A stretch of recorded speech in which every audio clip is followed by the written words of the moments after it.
attach any credibility to these charges that the 100 or so protesters are facing in Tehran? No, not at all. The indictment was ridiculous. It was so broad. It was disjointed, and we didn't see any serious thing in that indictment. It was something against NGOs. It was against international organizations. It was against scholars, and so I didn't see it as a legal kind of case. So what is the Iranian government's game plan there? Are they trying to just attach some kind of credibility to the outcome of the election? In 2 days we have Ahmadinejad's inauguration.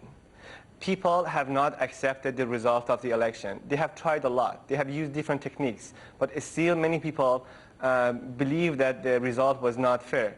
So it was the last step for the Iranian government to bring these people before camera and ask them to say, they wanted people to hear from them. But the fact is that there's no one sane person on the planet that under normal and stable circumstances talks against himself or herself. So it's very obvious for the Iranian people and people who have experienced such circumstances that they have been under harsh situation. They have they have been in solitary confinement for more than a month. They have been disconnected from the outside world. They have experienced a set of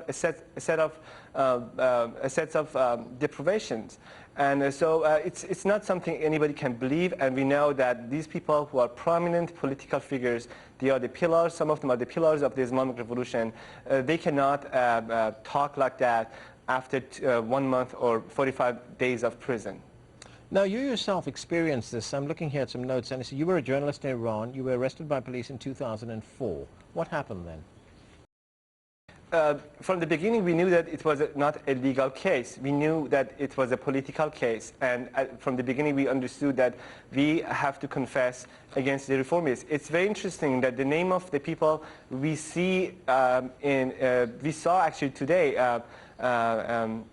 in the court, they are the people that we had to confess that they were misguided us in our writings for the newspapers.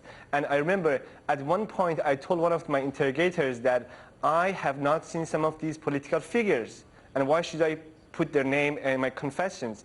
And the guy said that, once you use their names in your confession, then it will be so alarming for them, and it will stop them in what they are doing. So it's very obvious that they have mentioned tons of names in the indictment, and it doesn't make sense that that in an indictment we use that kind of language. Well, let me ask you this: when they had you in custody, what kind of threats did they make, or indeed what did they do to you to force you to make that false confession? So first of all, they disconnect you from the outside world. This is one of the things which is very usual. Second of all, you don't have access to your family or lawyers. You don't know what is going on outside. The insult inside prison is huge. Sometimes you cannot take it. Sometimes you have to take a shower before a camera, and you don't know who's behind camera. You have to go to bathroom, with the other prisoners. And the threats, are always one of the techniques. And you might say, for example, that we didn't see any bruises on their body when we saw them, in the court. The fact is that they do not use techniques that put mark on people's body, particularly when it comes to the political prisoners.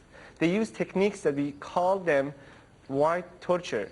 These are the techniques that psychologically bring the prisoners to a point that break them, and then they say whatever the interrogators say. Okay, so we're going to have to leave